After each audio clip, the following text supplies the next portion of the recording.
Eh oui, la guerre des étoiles sur Radio J. On n'a pas l'habitude d'entendre cette mélodie. Moi, ça y est, j'y suis. Mais ce n'est pas la guerre des étoiles dont on va parler ce matin, Laurence, mais du voyage de Thomas Pesquet. Et oui, c'est le jour J, le célèbre astronaute français qui prendra la route ce vendredi 23 avril 2021 aux alentours de midi, direction la fameuse station spatiale internationale, l'ISS, dans laquelle il avait déjà vécu il y a 5 ans. Alors, en quoi consistera ce voyage ? On va faire le point et c'est aussi l'occasion de s'intéresser à l'expérience d'Israël en la matière dans le domaine spatial, alors qu'Eitan Steib était annoncé en novembre dernier comme le deuxième astronaute israélien à rejoindre l'espace dès la fin de cette année. Alors avant d'évoquer Israël, peut-on revenir donc d'abord sur ce voyage très attendu de Thomas Pesquet dans l'univers avec vous, Laurence. Mais bien sûr, et c'est comme un air de déjà-vu pour Thomas Pesquet qui décollera très précisément ce matin à 11h49 depuis Cap Canaveral en Floride à bord de la capsule américaine Crew Dragon de l'entreprise SpaceX financée par Elon Musk. Elon John. Voilà, on y est. Non, mais c'est Elon Musk.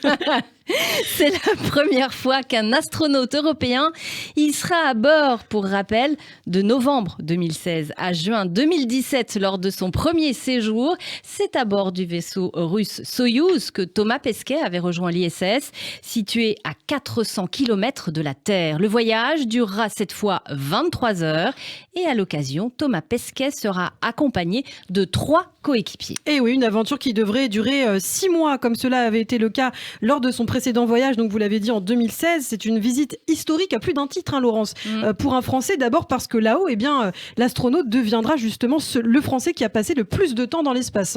Et surtout le premier Français à prendre le commandement de l'ISS, comme cela est prévu pour le dernier mois de sa mission.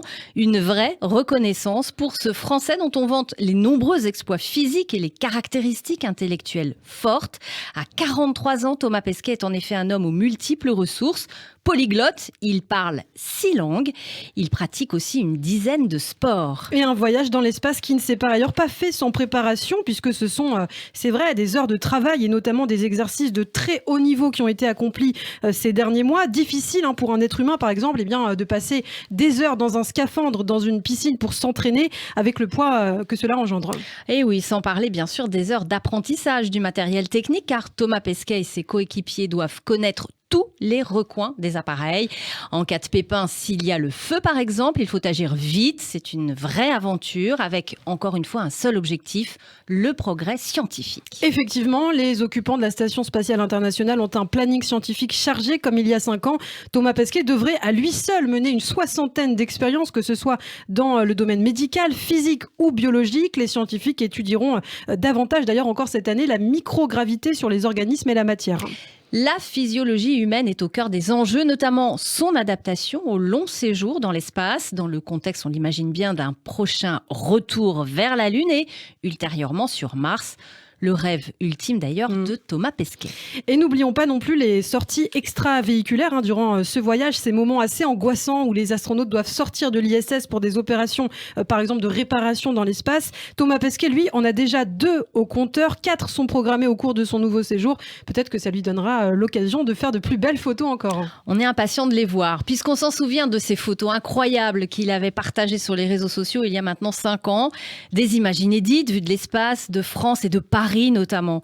Au total, 85 000 photos avaient été prises par Thomas Pesquet. Le moyen aussi pour lui de se positionner en lanceur d'alerte en montrant la pollution atmosphérique et les dégâts causés par le réchauffement climatique. D'ailleurs, l'environnement, un vrai sujet pour Thomas Pesquet, lui qui a par exemple demandé à avoir des emballages comestibles dans l'espace pour sa nourriture afin de ne pas créer de déchets. Alors penchons-nous à présent sur les programmes spatiaux israéliens, même si l'agence spatiale israélienne, en hébreu Sornout Achalal HaIsraélite, a seulement été fondée le 19 septembre 1983, donc bien plus tard que les agences américaines et russes par exemple qui sont sur le qui-vive, c'est vrai, depuis la guerre froide, depuis la fin de la Seconde Guerre mondiale, et bien quand même Israël a par le passé déjà démontré sa volonté d'innover dans ce domaine. Oui, dès les années 70 en réalité, Israël démarre ses activités spatiales en développant les infrastructures nécessaires pour la recherche et l'exploration spatiale, une activité marquée par le développement de satellites et d'infrastructures de lancement, ce qui fera quand même entrer Israël dans le club des pays ayant cette capacité. Et ainsi en 1988, Israël lance lancera le premier d'une longue série de satellites, le fameux satellite Ophec. L'État juif devient alors le 9e pays au monde à avoir lancé un satellite avec son propre lanceur. Viendront ensuite les nanosatellites pesant moins de 3 kilos. Et c'est tout récent, en février 2021, le premier nanosatellite à être entièrement conçu, développé et testé par des étudiants israéliens d'une université israélienne avait été lancé dans l'espace, direction l'ISS. Et c'est ce que les jeunes scientifiques israéliens avaient appelé la révolution de l'espace civil, soit New Space, dans laquelle, contrairement à l'Old Space, les entreprises géantes avec d'énormes budgets et les grandes équipes d'ingénieurs ne sont plus les seules à construire des satellites. En tout cas, bien que loin des États-Unis ou de la Russie, Israël fut quand même le premier pays du Proche-Orient à fabriquer et lancer ses propres satellites espions. Une politique décidée après l'attaque surprise conjointe de l'Égypte et de la Syrie en 1973, point de départ de la guerre du Kippour. Désormais, Israël doit faire face à l'Iran, qui dispose également de la capacité de mise en orbite de satellites. Et oui, l'espace, nouveau terrain de jeu stratégique et politique. En tout cas, dans le domaine spatial, ce qui est important, on peut s'en féliciter, c'est la coopération entre différents pays. Certainement d'ailleurs un des domaines dans lesquels des ennemis jurés peuvent vraiment s'entendre et travailler ensemble pour le bien de la science. Ainsi, entre Israël et les États-Unis, une coopération très forte a commencé dès les années 80. Et tout s'est accéléré à la fin des années 90. En 1995, le président Bill Clinton et le Premier ministre Shimon Peres conviennent d'une coopération pour aider à la recherche sur le changement climatique.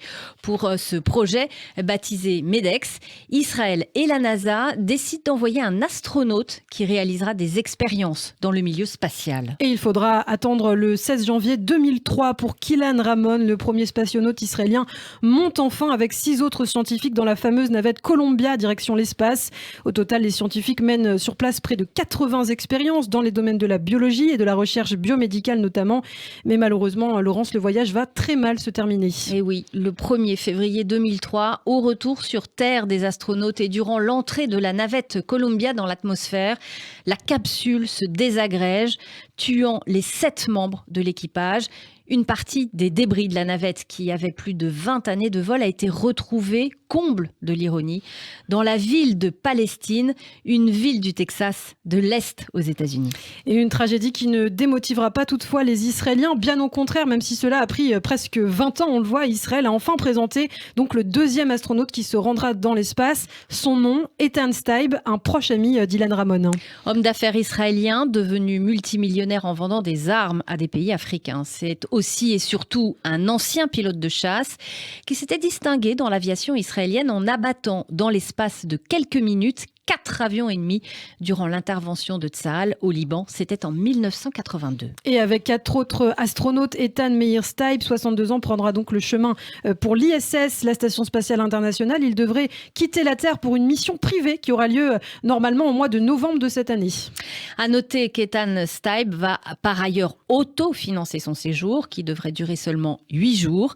100 millions de shekels seront ainsi déboursés par l'homme d'affaires, soit environ 25 millions d'euros. Et Israël, quoi qu'il en soit, devra se montrer prudent avec ce nouveau voyage, car le pays n'est pas à l'abri des échecs. On l'a vu avec Ilan Ramon. Et puis d'un point de vue plus technique, on s'en rappelle en février 2019, quand la sonde Bereshit, sonde de 585 kg partie de Cap Canaveral en Floride à destination de la Lune, s'était écrasée.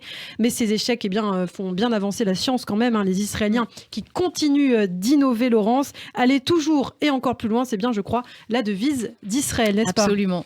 Merci Laurence Kahn d'avoir contribué à ce billet que vous pouvez retrouver en podcast sur notre site internet et sur notre page YouTube.